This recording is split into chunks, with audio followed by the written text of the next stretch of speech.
안녕. 제가 스레드를 하는데 거기 스레드 보시면은 제가 되게 자주 보게 되는 글이 뭐냐면 노키드존에 대한 논쟁이에요. 사람들이 노키드존이라는 주제로 굉장히 많이 시끌시끌 하거든요. 자기 가게를 노키드존으로 할 수밖에 없었던 그런 사장님들의 고충도 있고, 뭐 어디 좋은 데 갔다가 아이들이 방해를 해가지고 그날을 망친 경험이 있는 사람도 있겠죠, 물론. 근데 나는 뭐 이 주제에 대해서 할 얘기가 진짜 많아. 근데 뭐부터 얘기해야 되지?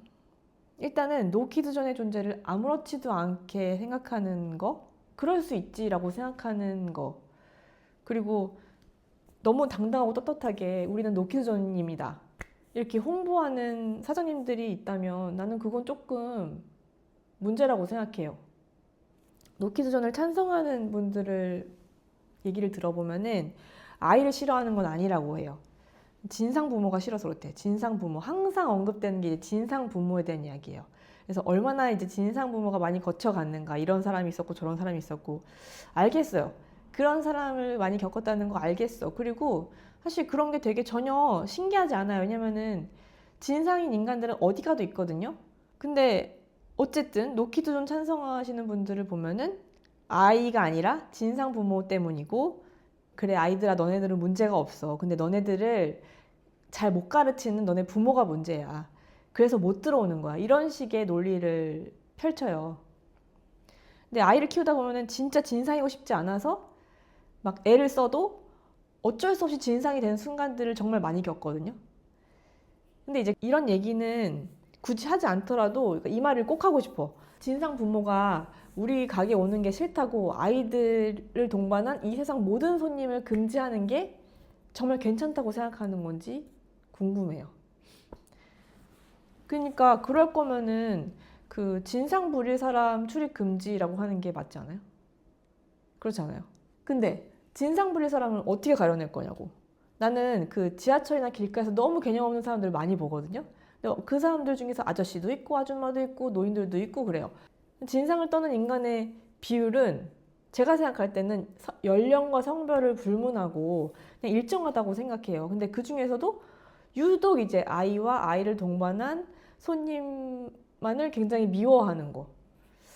그들을 막는다는 거는 전 기본적으로 아이와 아이를 데리고 있는 사람은 조금 막대도 된다라는 생각이 깔려 있다고 생각해요. 그러니까 그들을 약자로 생각하는 거지. 근데 약자 혐오는 안 좋다는 거 다들 알잖아요. 근데 사실 아이라는 약자는 아이 자체가 별로 이렇게 모르니까 괜찮은 거야. 그렇게 생각하는 거 아닌가요? 아이는 모른다고 생각하는 거고, 부모는 그냥 아이가 있으니 당신들은 어쩔 수가 없습니다. 그러니까 받아들이세요. 이런 마인드가 아니냐 하는 거죠. 근데 그 아이는요, 금방 자라서 글씨도 읽게 되고, 생각보다 빨리 자라요. 그래서 글씨도 읽게 되고, 왜 노키즈존이 있는지 궁금해하는 나이가 된단 말이에요. 그런 어린이들한테, 여기 엄마랑 같이 놀러 왔는데, 여기 왜 못 들어가요? 이렇게 물어보는 아이에게 왜 그런지를 그 아이가 충분히 받아들일 수 있게끔 설명하실 수 있으신가요? 나는 못할 것 같아. 그 논리가, 왜냐면 내가 아이를 키우기 때문에, 그리고 나도 어떤 가게에 갔다가 이제 문전박대 당한 경험이 있는데 그때 어떻게 설명해야 될지 모르겠더라고요. 그러니까 부모가 설명해주지 못하니까 그 가게 사장님이 설명해주시면 좋을 것 같거든요. 근데 제가 아무리 생각해봐도 그런 곳에서 절대 소란을 피우지 않을 만한 아이가 거기에 못 갈 이유를 과연 합리적인 이유를 말씀해 주실 수 있으신지, 저는 그게 참 궁금하고, 그런 아이들이 그런 상처받는 경험을 하는 게 조금 안타깝다고 생각해요. 근데 뭐 이렇게 또 반박을 할 수 있겠지. 그런 아이들이 상처받을 것을 우려해서 그 아이들로 인한 어떤 손해를 감수해야 되는가, 이렇게 반박을 할 수도 있다고 생각해요. 근데 그래요. 그럴 거면은 그러시죠. 결국 약자는 하고 싶은 거를 못해도 된다라는 그 사고방식이 깔려 있다는 게 그게 되게 정의롭지 못하다는 거를 알고 계시면 좋을 것 같아요. 그러니까 이걸 찬성하시는 분들은 본인들이 결코 정의롭지 않다라는 거를 좀 깔고 계시는 게 좋지 않을까. 남녀차별, 장애인차별 이런 거 다 정의롭지 못하다는 걸 알면서 유독 이제 아이들한테는 당당하게 차별을 하고야 마는 그런 어른들의 모습이 결국에는 그 아이들을 그런 어른으로 자라게 만들지 않을까요? 차별을 해도 된다고 생각하는 사람들로 키울 수도 있지 않을까요? 그러면은 그 아이들이 나중에 늙어서 노인을 차별하면 어떡하실래요? 우리가 노인이 되는데. 그러니까 이런 거는 그냥 그 사회적으로 좋지 않다라는 거예요. 그 나라의 전체적인 어떤 미래 관점에서, 사회적인 관점에서 결코 이게 이롭지 않다라는 거죠. 그렇게 뭐 노키즈존 찬성하시는 분들도 다들 한때는 어린이였을 거 아니에요. 소란 피우고 막 공공장소에서 실수하고 뭐 잘못하고 그래도 어른들이 그냥 모른 척 해주거나 눈 감아주고 용서해주고 그래서 큰 상처 없이 어른이 될 수 있었던 거예요. 잘 모르는 거예요. 그런 어린 시절을 다 지내왔다는 거를. 그래서 그런 어른들 덕에 여러분의 부모가 여기저기 데리고 다닐 수 있었고 그렇게 여기저기 경험을 하면서 아, 이 장소에서는 이렇게 해야 되는구나, 저 장소에서는 저렇게 해야 되는구나 라는 거를 배운 거예요. 그런 기회가 많았기 때문에 너그러운 어른들 덕분에 기회가 많이 주어져서 그래서 공중도덕을 준수하고 질서를 지켜야 하는 곳에는 질서를 지키는 것을 굉장히 중요시하는 어른으로 클 수 있었던 거예요. 그래서 왜 그렇게 어린 시절에 본인들이 누렸던 그런 어른들의 관용을 본인이 어른이 돼서는 아이들에게 베풀지 못하는지가 굉장히 슬픈 일이라고 생각해요. 나는 비슷한 맥락에서 기차에 유아 동반석이라는 게 있는데 기차 타보신 분들은 아실 거예요.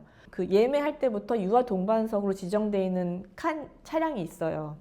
사실 난 그것도 솔직히 좀 불편해요. 불편한 게 참 많죠. 불편한 게 많은 사람이에요. 유아가 있는 가족은 여기서만 떠드세요. 그런 거거든요. 그거는 달리 말하면 다른 칸에서는 절대 소란 피우면 안 돼. 그런 거거든요. 유아 동반석, 유아를 배려하는 것 같지만 어떻게 보면은 그렇게 아이 손님, 영유아 손님, 그 다음에 영유아를 같이 데리고 있는 가족 손님을 뭔가 이렇게 선을 긋는 느낌이 드는 거예요. 당신들은 여기서만 소란 피우는 게 허용이 됩니다. 이런 식으로 받아들여지는 거예요. 그러니까 일종의 차별이라고 느끼거든요. 저는 그것조차. 그리고 또 노키즈존이 성행하니까 그거에 반대돼서 생긴 예스키즈존이라는 게 있어요.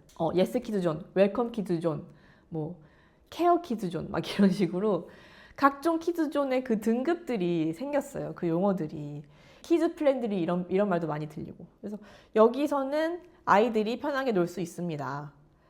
라고 이제 나름대로는 그 업장에서는 굉장히 열린 마음으로 아이들을 사랑하는 마음으로 그렇게 지정을 해준 거겠지만 그냥 굳이 그런 용어를 써야 된다는 요즘의 그 사회 분위기가 너무 안타깝네요. 그래서 그런 예스키즈존이라고 알고 가도 사실 마음이 그렇게 편하지 않은 거예요.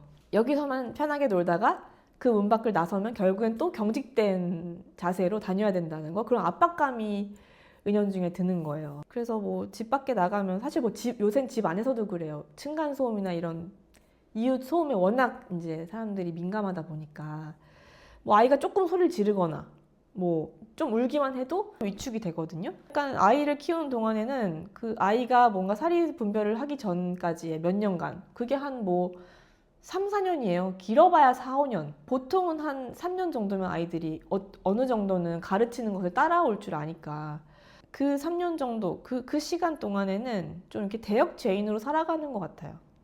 우리나라가 출생률이 굉장히 낮다는 게 되게 문제가 되잖아요. 그래서 이런저런 정책도 열심히 펴고 있는데 출생률 낮다 막 이런 얘기 들리는 나라에서 어쨌든 아이를 낳고 열심히 키우고 있잖아요.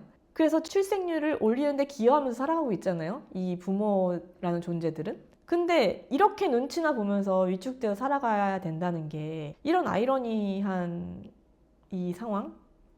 그리고 이건 점점 나빠지고 있죠. 이런 것을 사람들이 자각하지 못하고 점점 노키즈존이 되게 합리적인 것처럼 퍼지고 있다는 게 이래도 괜찮은 걸까? 이런 나라에서 계속 아이를 낳고 키워도 괜찮은 걸까? 이런 위기감이 들고 한편으로는 그냥 그게 우리나라 수준이구나. 그런 약간 체념적인 생각도 들고, 뭐 어떻게 보면은 출생률이 낮으니까 아이가 일단 잘 없어요. 요새 애들 데리고 다니다 보면은 우리 애가 이제 20개월인데 2돌도 안 됐잖아요. 그러니까 되게 애기란 말이에요. 그러니까 데리고 다니면은 요새 아기 보기 힘든데 오랜만에 보내, 이런 얘기를 진짜 많이 듣거든요.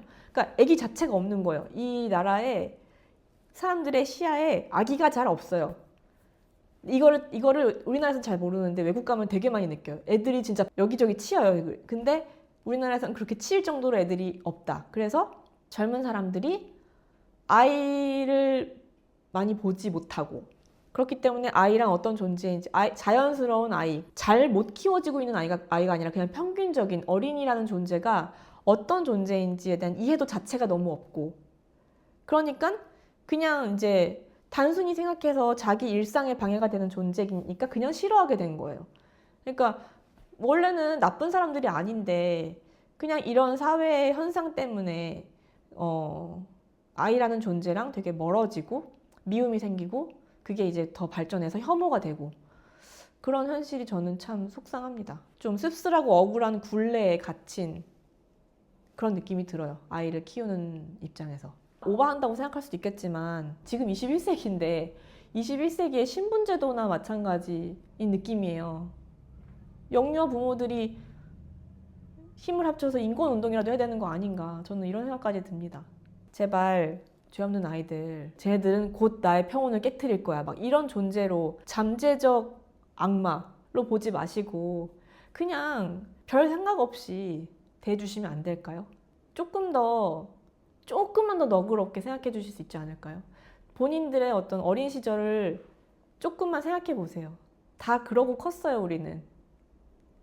모두가 그런 시절이 있었고, 지금 배우는 단계에 있고, 아직 배우지 못했고, 인간은 발달이 되게 오래 걸리잖아요. 다른 동물들은 막 태어나자마자 일어서고 이러지만 인간은 되게 오랫동안 키워야 하는 존재인 거란 말이에요.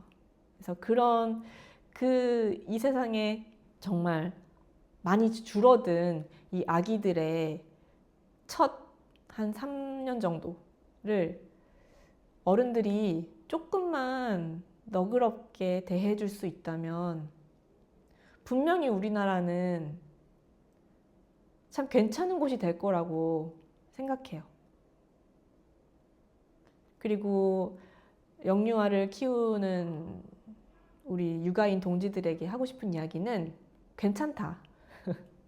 그런 사람들이 나와 우리 아이를 잠재적인 괴물, 잠재적인 파괴자로 보고 있지만 괜찮다. 그냥 조금 떳떳하게 살아가자. 이런 얘기 하고 싶어요.